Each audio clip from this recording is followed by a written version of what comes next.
ஓம் சாந்தி. Murali date 2/3/2024. காலை முரளி பாப்தாதா மதுபன். பாபா கூறுகின்றார், இனிமையான குழந்தைகளே, இந்த ஞானம் முற்றிலும் அமைதியாக இருப்பதற்கான ஞானமாகும். இதில் எதுவும் பேசக்கூடாது. அமைதி கடலான தந்தையை நினைவு செய்து கொண்டே இருங்கள். கேள்வி: முன்னேற்றத்திற்கான ஆதாரம் என்ன? தந்தையின் ஞானத்தை எப்பொழுது தாரணை செய்ய முடியும்? பதில்: முன்னேற்றத்திற்கு ஆதாரம் அன்பு. ஒரு தந்தையிடம் உண்மையான அன்பு இருக்க வேண்டும். அருகில் இருந்தும் முன்னேற்றம் ஏற்படவில்லை எனில் கண்டிப்பாக அன்பில் குறை இருக்கின்றது. அன்பு இருந்தால் தந்தையை நினைவு செய்வீர்கள். நினைவு செய்வதன் மூலம் அனைத்துமே தாரணை செய்ய முடியும். முன்னேற்றத்திற்காக தனது உண்மையிலும் உண்மையான சார்ட் எழுதுங்கள். பாபாவிடத்தில் எந்த விஷயத்தையும் மறைக்காதீர்கள். ஆத்ம அபிமானியாக ஆகி தன்னை மாற்றிக்கொண்டே இருங்கள். ஓம் சாந்தி. குழந்தைகளே, தன்னை ஆத்மா என்று புரிந்து கொண்டு அமருங்கள் மற்றும் தந்தையை நினைவு செய்யுங்கள். பாபா கேட்கின்றார், நீங்கள் எப்பொழுதெல்லாம் சபைகளில் பேசுகின்றீர்களோ அப்பொழுது தன்னை ஆத்மா என்று புரிந்திருக்கின்றீர்களா அல்லது தேகம் என்று கேட்கின்றீர்களா? தன்னை ஆத்மா என்று புரிந்து கொண்டு இங்கு அமருங்கள். ஆத்மாதான் மறுபிறப்பில் வருகின்றது. தன்னை ஆத்மா என்று புரிந்து கொண்டு பரமபிதா பரமாத்மாவை நினைவு செய்யுங்கள். தந்தையை நினைவு செய்வதன் மூலமே உங்களது விகர்மங்கள் விநாசமாகும்.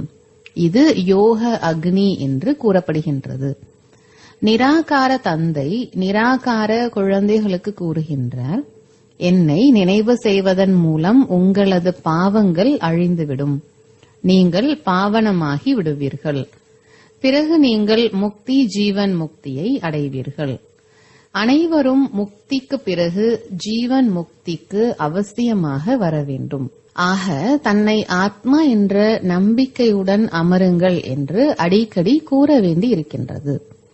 சகோதரன் சகோதரிகளே, தன்னை ஆத்மா என்று புரிந்து கொண்டு அமருங்கள் மற்றும் தந்தையை நினைவு செய்யுங்கள்.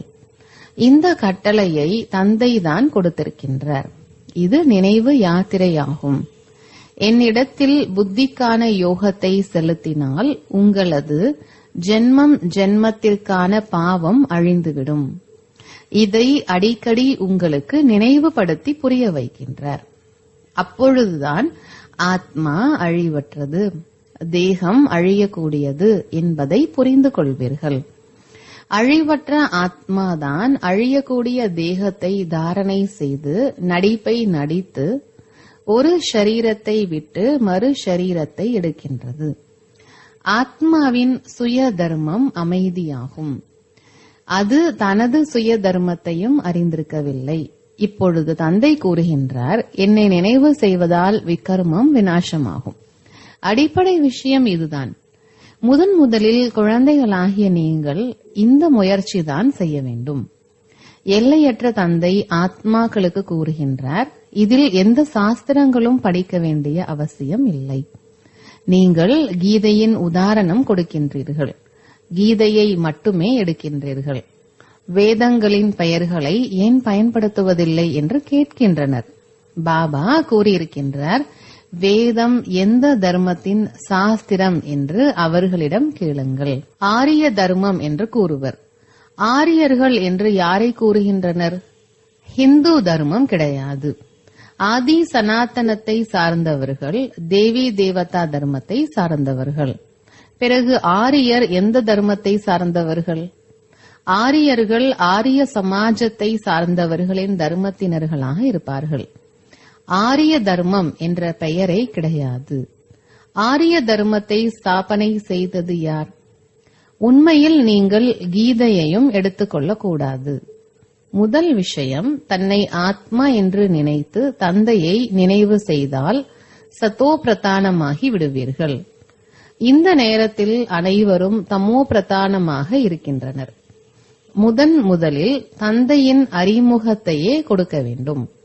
தந்தையின் மகிமை மட்டுமே செய்ய வேண்டும்.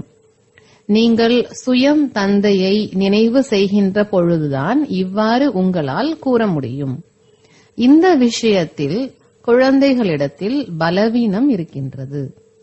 நினைவு யாத்திரைக்கான சார்ட் வையுங்கள் என்று பாபா அடிக்கடி கூறுகின்றார். நாம் எவ்வளவு நினைவு செய்கின்றோம் என்று ஒவ்வொருவரும் தனது உள்ளத்தை கேளுங்கள். குழந்தைகளாகிய உங்களது உள்ளத்தில் அளவற்ற குஷி இருக்க வேண்டும்.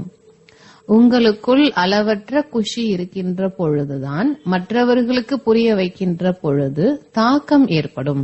சகோதரன் சகோதரிகளே, தங்களை ஆத்மா என்று புரிந்து கொள்ளுங்கள் என்ற முக்கியமான விஷயத்தை கூற வேண்டும். இவ்வாறு வேற எந்த சத்சங்கங்களிலும் கூற மாட்டார்கள். உண்மையில் சத்சங்கம் எதுவும் கிடையாது. சத்தியமான சங்கம் ஒன்றே ஒன்றுதான். மற்ற அனைத்தும் தவறான சங்கங்களாகும். இங்கு முற்றிலும் புதிய விஷயமாக இருக்கின்றது. வேதங்களின் மூலம் எந்த தர்மமும் ஸ்தாபனை ஆகவில்லை. ஆக நாம் ஏன் வேதங்களை பயன்படுத்த வேண்டும்? யாரிடத்திலும் இந்த ஞானம் கிடையாது. நேத்தி நேத்தி, தெரியாது தெரியாது என்றுதானே அவர்கள் கூறுகின்றனர். ஆக நாஸ்திகர்கள் அல்லவா? இப்பொழுது சுயம் தந்தை கூறுகின்றார், ஆஸ்திகனாக ஆகுங்கள், தன்னை ஆத்மா என்று நினையுங்கள். இந்த விஷயங்கள் கீதையில் சிறிதளவு இருக்கின்றது, வேதங்களில் கிடையாது. வேதங்கள் உபநிடதங்கள் அதிகமாக உள்ளன. இப்பொழுது அது எந்த தர்மத்தை சார்ந்தது?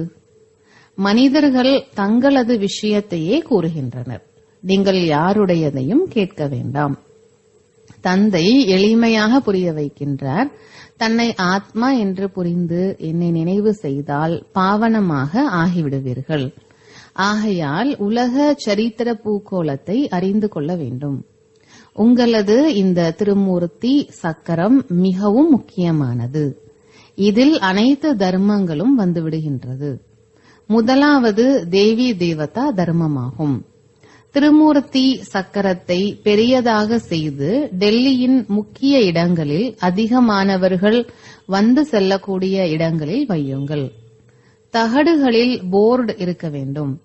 ஏணிப்படியில் மற்ற தர்மங்கள் வருவதில்லை. முக்கியமானது இந்த 2 சித்திரங்களாகும். இவைகளின் மூலமாகவே புரிய வைக்க வேண்டும். முக்கியமானது தந்தையின் அறிமுகம். தந்தையிடமிருந்துதான் ஆஸ்தி கிடைக்கின்றது. இந்த விஷயத்தில் நம்பிக்கை ஏற்படவில்லை எனில் உங்களது எந்த விஷயத்தையும் புரிந்து கொள்ள முடியாது. ஒரு தந்தையையே புரிந்து கொள்ளவில்லை எனில் மற்ற சித்திரங்களை பற்றி புரிந்து கொள்வது என்பது வீண். அல்லாவை புரிந்து கொள்ளாமல் வேறு எதையும் புரிந்து கொள்ள மாட்டார்கள். தந்தையின் அறிமுகத்தை தவிர வேறு எந்த விஷயத்தையும் பேசாதீர்கள். தந்தையிடமிருந்துதான் எல்லையற்ற ஆஸ்தி கிடைக்கின்றது. இப்படிப்பட்ட எளிதான விஷயத்தையும் ஏன் புரிந்து கொள்வதில்லை என்ற எண்ணம் பாபாவிற்கு வருகின்றது. உங்களது ஆத்மாவின் தந்தை சிவன், அவரிடமிருந்துதான் ஆஸ்தி கிடைக்கின்றது. நீங்கள் அனைவரும் தங்களுக்குள் சகோதரர்களாக இருக்கின்றீர்கள். இந்த விஷயத்தை மறக்கின்ற பொழுதுதான் தமோ பிரதானமாக ஆகிவிடுகின்றீர்கள். இப்பொழுது தந்தையை நினைவு செய்தால் சத்தோ பிரதானமாக ஆகிவிடுவீர்கள். முக்கிய விஷயமே படைப்பவர் மற்றும் படைப்புகளை அறிந்து கொள்வதாகும். யாரும் அறிந்திருக்கவில்லை. ரிஷி முனிவர்களும் அறிந்திருக்கவில்லை. ஆக முதலில் தந்தையின் அறிமுகத்தை கொடுத்து அனைவரையும் ஆஸ்திகர்களாக ஆக்க வேண்டும்.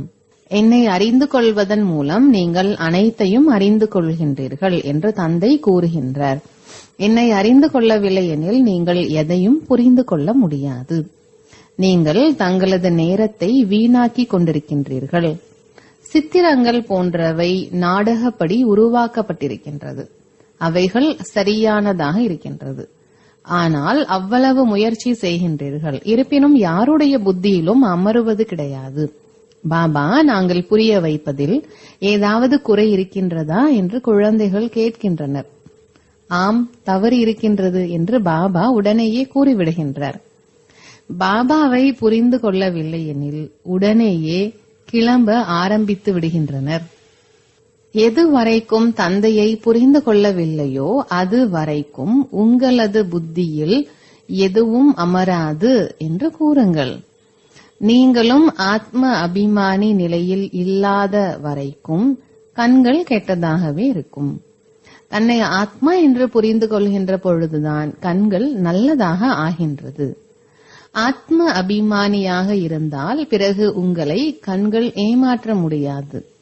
ஆத்ம அபிமானியாக இல்லையெனில் மாயை ஏமாற்றிக் கொண்டே இருக்கும். ஆகையால் முதலில் ஆத்ம அபிமானியாக ஆக வேண்டும். உங்களது சார்ட் காண்பிக்கும் பொழுது தெரியும் என்று பாபா கூறுகின்றார். இன்று வரைக்கும் பொய், பாவம், கோபம் போன்றவை இருந்தால் தன்னையே அழித்துக் கொள்கின்றீர்கள். பாபா சார்ட்டை பார்த்து இவர் உண்மையை எழுதியிருக்கின்றாரா அல்லது அர்த்தத்தை கூட புரிந்து கொள்ளவில்லையா என்பதை புரிந்து கொள்கின்றார். சார்ட் எழுதுங்கள் என்று பாபா அனைத்து குழந்தைகளுக்கும் கூறுகின்றார்.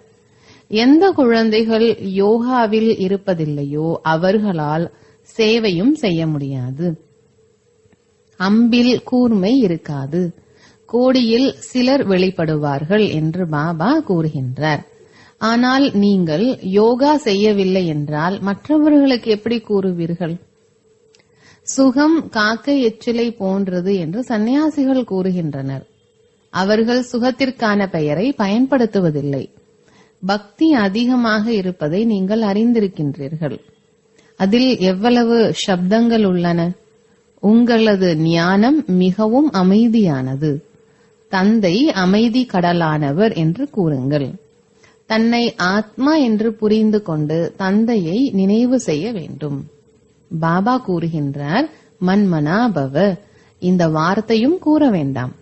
ஹிந்துஸ்தானின் மொழி ஹிந்தி ஆகும். பிறகு மற்ற மொழியாகிய சமஸ்கிருதம் ஏன்?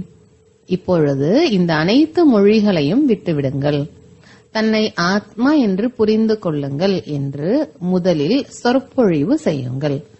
அதிகமானவர்கள் தங்களை ஆத்மா என்று புரிந்து கொள்ள முடிவதில்லை.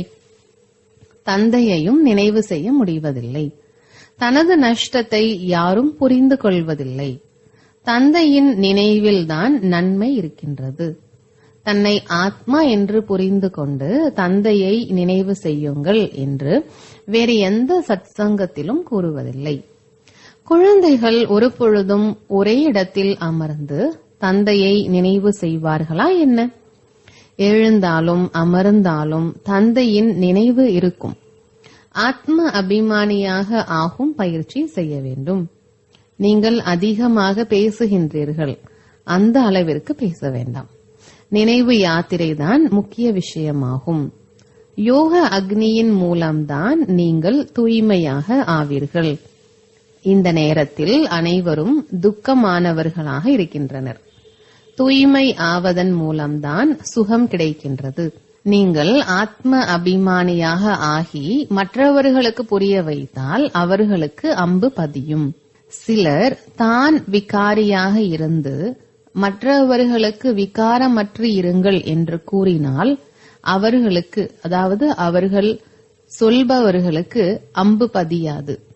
தந்தை கூறுகின்றார், குழந்தைகளே, நீங்கள் சுயம் நினைவு யாத்திரையில் இருப்பது கிடையாது. ஆகையினால் அம்பு பாய்வதும் கிடையாது. இப்பொழுது தந்தை கூறுகின்றார், கடந்தது கடந்ததாக இருக்கட்டும். முதலில் தன்னை மாற்றிக் கொள்ளுங்கள். நான் என்னை ஆத்மா என்று உணர்ந்து தந்தையை எந்த அளவிற்கு நினைக்கின்றேன் என்று தனது உள்ளத்தையே கேளுங்கள். தந்தை நம்மை உலகிற்கே எஜமானர்களாக ஆக்குகின்றார். நாம் சிவபாபாவின் குழந்தைகள் எனில் நாம் கண்டிப்பாக உலகிற்கு எஜமானர்களாக ஆக வேண்டும். அந்த ஒரே நாயகன் வந்து உங்கள் எதிரில் நிற்கின்றார் எனில் அவர் மீது அதிக அன்பு இருக்க வேண்டும். அன்பு என்றால் நினைவு. திருமணம் ஆகின்றது எனில் மனைவிக்கு கணவனின் மீது எவ்வளவு அன்பு ஏற்படுகின்றது? தற்போது உங்களுக்கும் நிச்சயதார்த்தம் ஏற்பட்டிருக்கின்றது, திருமணம் அல்ல. இந்த திருமணம் விஷ்ணுபுரிக்கு செல்கின்ற பொழுதுதான் ஏற்படுகின்றது. முதலில் சிவபாபாவிடம் செல்வீர்கள். பிறகு மாமியார் வீட்டிற்கு செல்வீர்கள். நிச்சயதார்த்தத்தின் குஷி குறைவாக இருக்குமா என்ன? நிச்சயதார்த்தம் ஏற்பட்டதும் நினைவும் உறுதியாகி விடுகின்றது. சத்தியுகத்திலும் நிச்சயதார்த்தம் ஏற்படுகின்றது. ஆனால் அங்கு ஒரு பொழுதும் நிச்சயதார்த்தம் துண்டிக்கப்படுவதில்லை. திடீர் மரணம் ஏற்படுவதில்லை. இங்குதான் இவ்வாறு ஏற்படுகின்றது. குழந்தைகளாகிய நீங்கள் குடும்பத்தில் இருந்தாலும் தூய்மையாக ஆக வேண்டும். மிக அருகாமையிலும் இருக்கின்றனர். இருப்பினும் முன்னேற்றம் ஏற்படுவதில்லை. யார் அந்த அன்புடன் வருகின்றார்களோ அவர்களுக்கு அதிக முன்னேற்றம் ஏற்படுகின்றது. நினைவு இல்லையெனில் அன்பு இருப்பது கிடையாது. ஆக பாபாவின் ஞானத்தை தாரணை செய்ய முடிவதில்லை. பாபாவின் மகா வாக்கியம் காமம் மிக பெரிய எதிரி. அது முதல் இடை கடைசி வரை துக்கம் கொடுக்கின்றது என்ற செய்தியை குழந்தைகளாகிய நீங்கள் அனைவருக்கும் கொடுக்க வேண்டும். நீங்கள் தூய்மையான சத்தியுகத்திற்கு எஜமானர்களாக இருந்தீர்கள். இப்பொழுது நீங்கள் கீழே விழுந்து அழுக்காகிவிட்டீர்கள். இப்பொழுது இது கடைசி பிறப்பு. மீண்டும் தூய்மை ஆகுங்கள். காமசிதையில் அமரக்கூடிய பழக்கத்தை விட்டுவிடுங்கள். குழந்தைகளாகிய நீங்கள் எப்பொழுது யோகத்திலிருந்து கூறுகின்றீர்களோ அப்பொழுது மற்றவர்களின் புத்தியில் அமரும். ஞான அம்பில் யோகத்தின் கூர்மை வேண்டும். முதல் முக்கியமான விஷயம் ஒன்றுதான். பாபா, நாங்கள் அதிகமாக முயற்சி செய்கின்றோம், இருப்பினும் சிலரே உருவாகின்றனர் என்று குழந்தைகள் கூறுகின்றனர்.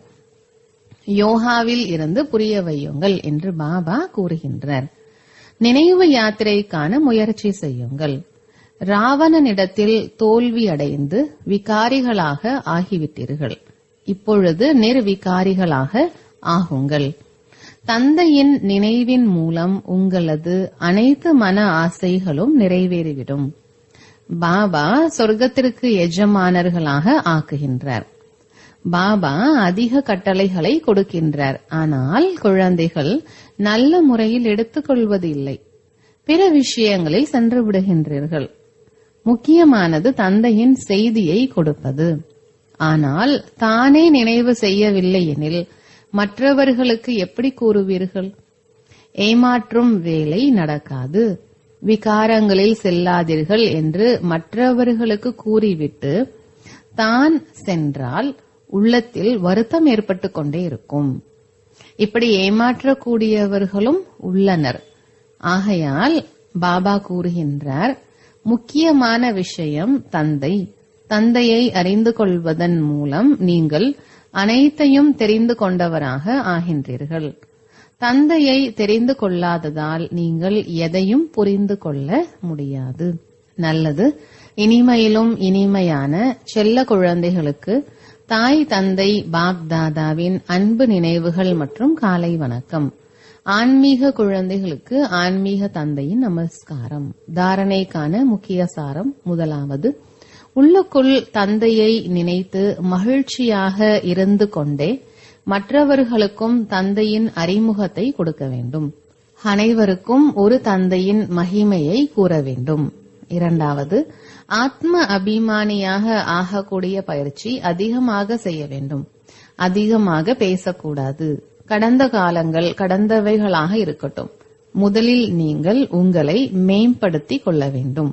வரதானம், பிராமண வாழ்க்கையில் பல்வேறு வகையான அனுபவங்களின் மூலம் ரமணீகர அனுபவம் செய்யக்கூடிய நிறைவான ஆத்மா ஆகுங்கள். வாழ்க்கையில் ஒவ்வொரு மனித ஆத்மாவின் விருப்பங்கள் விதவிதமாக உள்ளன. எனவே முழு நாளில் விதவிதமான தொடர்பு, விதவிதமான சொரூபத்தினுடைய பல்வேறு விதமான அனுபவம் செய்யுங்கள். அப்பொழுது மிகவும் அழகான ரமணீகரமான வாழ்க்கையை அனுபவம் செய்வீர்கள். பிராமண வாழ்க்கை பகவானுடன் அனைத்து சம்பந்தங்களையும் அனுபவம் செய்யக்கூடிய சம்பூர்ண வாழ்க்கை. ஆகையினால் எந்த ஒரு சம்பந்தத்தினுடைய குறைவும் இருக்கக்கூடாது. ஒருவேளை சிறிய அல்லது சாதாரண தொடர்பில் ஆத்மாவினுடைய சம்பந்தம் கலப்படம் ஆகிவிட்டால் அனைத்தும் என்ற வார்த்தை முடிவடைந்துவிடும். எங்கு பாபாவிடம் சர்வ அனைத்து என்பது இருக்கிறதோ அங்குதான் சம்பன்ன தன்மை இருக்கிறது.